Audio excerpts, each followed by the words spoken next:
రవిశంకర్ గారు, చెప్పండి. పవన్ కళ్యాణ్ జనసేన నాయకుడుగాను, అదే విధంగా ఇప్పుడు ప్రభుత్వంలో డిప్యూటీ సీఎం గాను, మంత్రి గాను, ఆయన వ్యవహార శైలి అయితే మాత్రం సూటిగా స్పష్టంగా ఉంటుంది. ఆయన మాట కూడా సూటిగా స్పష్టంగా ఉంటున్నటువంటి పరిస్థితి మనం చూస్తున్నాం. అది రాజకీయ ప్రత్యర్థుల మీద కానివ్వండి, అదే విధంగా తన పార్టీలో ఉండేటువంటి నాయకులు కార్యకర్తల గురించి కూడా ఏ అంశమైనా చాలా స్పష్టంగా సూటిగా ఆయన తన అభిప్రాయాన్ని వ్యక్తం చేస్తూ వచ్చారు. అయితే ఈ విషయంలో ఇప్పుడు ప్రభుత్వంలో భాగస్వామిగా ఉన్నారు జనసేన పార్టీ. ప్రభుత్వం అంటే ఎవరిది? ఈ రోజున ఎన్డీఏ ప్రభుత్వము, తెలుగుదేశము, జనసేన, బీజేపీ, ఈ ముగ్గురు కలిసి ఉన్నటువంటిది ప్రభుత్వం. మరి ఇలాంటి ప్రభుత్వంలో ఉన్నప్పుడు ప్రభుత్వంలో ఉన్నటువంటి జనసేన నాయకులు ఒకవేళ ప్రభుత్వం మీద విమర్శలు చేశారనుకోండి, అది తన పార్టీ మీద, తన ప్రభుత్వం మీద తామే విమర్శలు చేసుకున్నట్టు అవుతుంది. అది అంతర్గతంగా రాజకీయపరమైనటువంటి విభేదాలకు కూడా దారితీసేదానికి అవకాశాలు ఉండొచ్చు. అందుకనే పవన్ కళ్యాణ్ చాలా స్పష్టంగా ఉన్నారు. ఎట్టి పరిస్థితుల్లో కూడా ప్రభుత్వం మీద మీరు విమర్శలు చేయకూడదు. ఎందుకు? ఒకవేళ జనసేన వాళ్ళు అసలు ఎందుకు విమర్శలు చేస్తారు అని అంటే, 10 ఏళ్ళైంది జనసేన పార్టీ పెట్టి. 10 ఏళ్ల నుంచి జనసేన పార్టీ తరఫున పవన్ కళ్యాణ్ వాళ్ళకి అలవాటు చేసింది ఏంటి అంటే, మీరు ప్రశ్నించండి అని. తను కూడా ప్రశ్నిస్తానని. అయితే ఇప్పుడు ప్రశ్నించేటువంటి స్థాయి నుంచి సమాధానం చెప్పేటువంటి స్థాయికి జనసేన పార్టీ వచ్చింది ప్రభుత్వంలోకి రావటం ద్వారాగా.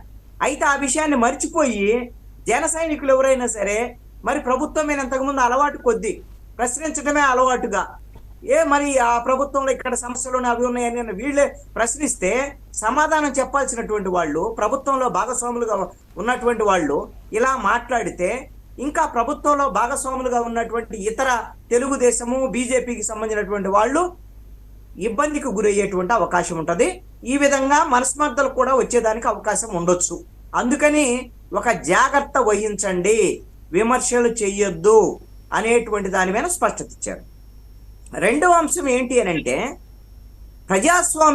ప్రజాస్వామ్యయుతంగా ప్రతి పార్టీకి సంబంధించినటువంటి నాయకులు వ్యవహరించాలి అనేటువంటిది పవన్ కళ్యాణ్ కూడా ఎప్పటి నుంచో, ఆయన ప్రతిపక్షంలో ఉన్నా అసలు అధికారంలో లేకపోయినా ఆయన ప్రజాస్వామ్యయుతంగానే వ్యవహరిస్తూ వచ్చారు.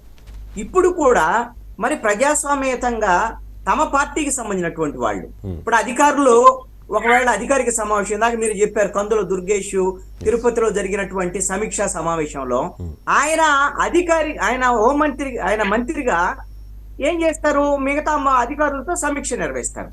వీళ్ళందరూ కూడా జనసేన నాయకులు, వీళ్ళందరూ వెళ్ళి అక్కడ కూర్చోకూడదు కదా. అది రాజ్యాంగ వ్యతిరేకమైనటువంటి, ప్రజాస్వామ్య వ్యతిరేకమైనటువంటి చర్య. అధికారం రావటానికి, గెలవటానికి జన సైనికులు, జనసేన నాయకులు కీలకం కావచ్చు. కానీ మంత్రి అయింది మాత్రము జనసేన తరపున ఆ సమీక్షలో పాల్గొనటానికి అర్హత పొందినటువంటి వాళ్ళు కందుల దుర్గేష్. ఆయన మాత్రమే ఆయనకు మాత్రమే అధికారులు జవాబు చెప్తారు. అంతేగాని జన సైనికులందరూ అక్కడ కూర్చోకూడదు. ఇది సరైనటువంటి పద్ధతి కాదు. అంటే ఇలాగా కొన్ని ఘటనలు చూసిన తరువాత ఇది మరింత ఇబ్బందికరంగా మారి ఇతరులు ప్రశ్నించడం కన్నా ముందే అధినాయకత్వం పవన్ కళ్యాణ్ దీని మీద అప్రమత్తం కావటం, వాళ్ళని హెచ్చరించడం అనేటువంటిది చాలా మంచి పరిణామాన్ని నేను అంటాను. అయితే ఇదే తరహాలో మిగతా వాళ్ళు చేస్తారా చేయరా అనేటువంటి అంశాల మీద మనం వైఎస్ఆర్ కాంగ్రెస్ పార్టీ గతంలో ఏం చేసింది మీరు కొన్ని ఉదాహరణలు చెప్పారు. ఎంఆర్ఓ కుర్చీలో వైఎస్ఆర్ కాంగ్రెస్ పార్టీ వాళ్ళు కూర్చున్నారు. ఇవన్నీ తెలుగుదేశం హయాంలో కూడా కొన్ని జనభూమి కమిటీలో ఇలాంటి పెత్తనం చేసే ఆరోపణలు ఉన్నాయి. కానీ ఇప్పుడు ప్రభుత్వం ఏర్పడిన తర్వాత, ఎన్డీఏ ప్రభుత్వం ఏర్పడిన తర్వాత చంద్రబాబు నాయుడు వ్యవహార శైలిలో కూడా ఎంతో కొంత తేడా కనిపించిందండి. మీరు ఒక్కసారి గమనిస్తే రామ్ ప్రసాద్ రెడ్డి అని ట్రాన్స్పోర్ట్ మినిస్టర్ కు సంబంధించినటువంటి ఆయన సతీమణి పోలీసుల మీద, ఒక సిఐనో ఎస్ఐ మీనో మాట్లాడినటువంటి మాటలో వివాదాస్పదమైనటువంటి నేపథ్యంలో నేరుగా చంద్రబాబు నాయుడే వాళ్ళ మంత్రితో మాట్లాడి మీ కుటుంబ